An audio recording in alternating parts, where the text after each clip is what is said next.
നമസ്കാരം. ബി.ജെ.പിക്ക് പാലക്കാട് ചേലക്കര നിയമസഭാ ഉപതെരഞ്ഞെടുപ്പിലും വയനാട് ലോക്സഭാ തെരഞ്ഞെടുപ്പിലും ഉണ്ടായ വോട്ട് ഏറ്റക്കുറച്ചിലുകൾ, വർധനവും കുറവിനെയും കുറിച്ചും നമുക്കൊന്ന് നോക്കാം.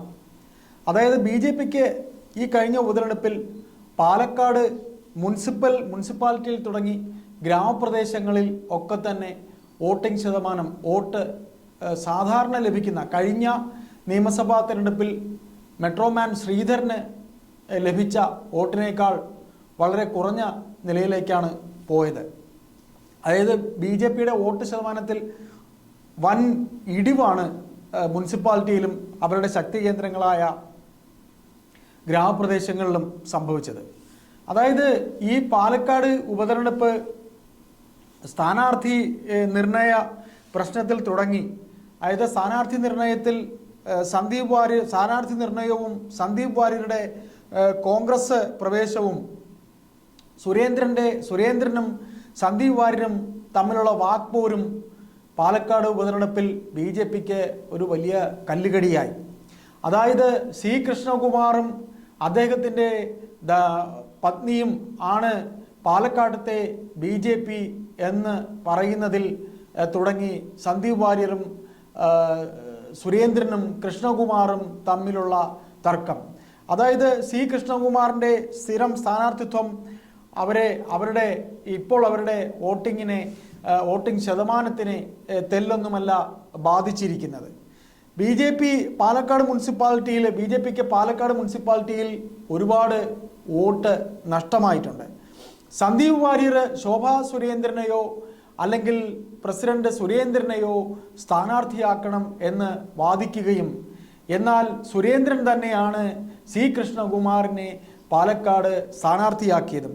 അവിടെ മുതൽ പാലക്കാട് ബി.ജെ.പിക്കകത്തുള്ള യുദ്ധം തുടങ്ങി. ബി.ജെ.പിയുടെ തെരഞ്ഞെടുപ്പ് കമ്മിറ്റി യോഗത്തിൽ പാലക്കാട് മുനിസിപ്പൽ കൗൺസിലർമാരുടെ മുമ്പിൽ വെച്ച് തനിക്ക് ഇരിക്കാനൊരു ഇരിപ്പിടം പോലും കിട്ടിയില്ല എന്ന് പറഞ്ഞാണ് സന്ദീപ് വാര്യർ ബി.ജെ.പി കലഹം ആരംഭിക്കുന്നത്. അവിടെ മുതൽ സന്ദീപ് വാര്യർ സുരേന്ദ്രൻ സന്ദീപ് വാര്യരെയും പരസ്പരം പരിഹാസശരങ്ങളയക്കുകയും പത്രസമ്മേളനങ്ങൾ അങ്ങോട്ടും ഇങ്ങോട്ടും പാർട്ടി അച്ചടക്ക മര്യാദകൾ മറന്നുകൊണ്ട് അങ്ങോട്ടും ഇങ്ങോട്ടും വാക്പോര് നടത്തുകയും ഒക്കെ ചെയ്തു. ഒടുവിൽ ഏറ്റവും നല്ല സന്ദീപ് വാര്യർക്ക് അദ്ദേഹം ആവശ്യപ്പെട്ട അദ്ദേഹം വിലപേശിയതിനെ കോൺഗ്രസ് അംഗീകരിച്ചുകൊണ്ട് അദ്ദേഹത്തിന് കോൺഗ്രസിലേക്ക് പ്രവേശനവും കിട്ടി.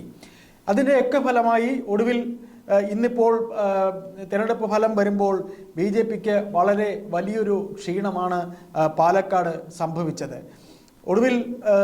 ഒടുവിൽ ഇപ്പോൾ കോൺഗ്രസിൻ്റെ രാഹുൽ മാങ്കൂട്ടത്തിന് 18,000-ൽ അധികം വോട്ട് ഈ കഴിഞ്ഞ 2016 തെരഞ്ഞെടുപ്പിൽ ഷാഫി പറമ്പിലിന് കിട്ടിയ വോട്ടിനേക്കാൾ വളരെ വലിയൊരു ഭൂരിപക്ഷം കിട്ടി രാഹുൽ മാങ്കൂട്ടം വിജയിക്കുന്നു.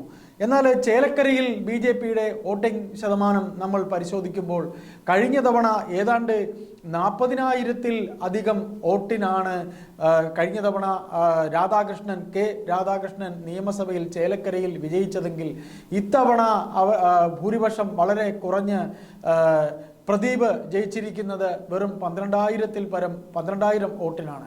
എന്നാൽ ബി.ജെ.പിയുടെ വോട്ടിംഗ് ശതമാനം കഴിഞ്ഞ തവണത്തെ സ്ഥാനാർത്ഥിയേക്കാൾ ഇത്തവണ ബി.ജെ.പിക്ക് കഴിഞ്ഞ തവണ കിട്ടിയത് വെറും 24,000 വോട്ടാണ് എന്നുണ്ടെങ്കിൽ കഴിഞ്ഞ തവണത്തെ ബി.ജെ.പി സ്ഥാനാർത്ഥിക്ക് ചേലക്കരയിൽ കിട്ടിയത് വെറും 24,000 വോട്ടാണ് എന്നുണ്ടെങ്കിൽ ഇത്തവണ 33,354 വോട്ട് ബാലചന്ദ്രന് ലഭിച്ചു. ഇത് വളരെ എന്തായാലും ബി.ജെ.പിക്ക് കിട്ടിയ ഈ വോട്ട് LDF-നാണോ UDF-നാണോ കിട്ടേണ്ടിയിരുന്നത് എന്ന ഇരു മുന്നണികളുടെയും പരിശോധനയിൽ ഏത് പഞ്ചായത്തിൽ നിന്നാണ് ചേലക്കരയിൽ ഇത്തരത്തിൽ ബി.ജെ.പിക്ക് വോട്ട് കൂടുതൽ കിട്ടിയത് എന്ന് പരിശോധിക്കേണ്ടി വരും. കൂടാതെ ഇത്തവണ പ്രദീപിനൊപ്പവും രമ്യ ഹരിദാസിനൊപ്പവും ചേലക്കരയിൽ DMK സ്ഥാനാർത്ഥി ഉണ്ടായിരുന്നു. അദ്ദേഹവും 3,000-ലധികം വോട്ട് നേടി. ഏതായാലും ബി.ജെ.പിയുടെ കാര്യമാണ് നാം ഇവിടെ പറയുന്നത്. കഴിഞ്ഞ തവണ ചേലക്കരയിൽ ചേലക്കരയിൽ മത്സരിച്ച സ്ഥാനാർത്ഥിയേക്കാൾ ഇപ്രാവശ്യം BJPക്ക് അവിടെ 33,354 വോട്ട് കിട്ടി. അതിൽ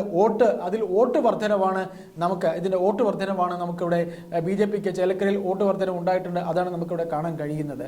വയനാട് നമുക്ക് മറ്റൊരു കാര്യം പറയാനുള്ളത്, കഴിഞ്ഞ തവണ വയനാട് രാഹുൽ ഗാന്ധി മത്സരിക്കുമ്പോൾ കെ സുരേന്ദ്രനായിരുന്നു BJP സ്ഥാനാർത്ഥിയായി വയനാട് മത്സരിച്ചത്.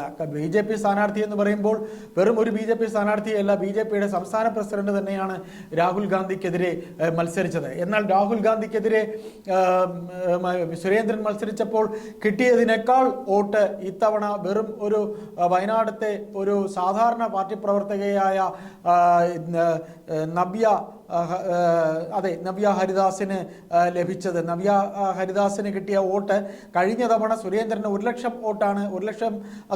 വോട്ടാണ് കിട്ടിയെങ്കിൽ 6,000-ലധികം വോട്ട്, 1,06,724 വോട്ട് നവ്യ ഹരിദാസിന് ലഭിച്ചു. അപ്പോൾ നാം ഈ രണ്ട് നിയമസഭാ തിരഞ്ഞെടുപ്പും ലോക്സഭ വയനാട് തിരഞ്ഞെടുപ്പും പരിശോധിക്കുമ്പോൾ പാലക്കാട് പറ്റിയത് പാർട്ടിക്കകത്തുള്ള ഉൾപാർട്ടി രാഷ്ട്രീയവും പാർട്ടിക്കകത്തുള്ള തമ്മിലടിയും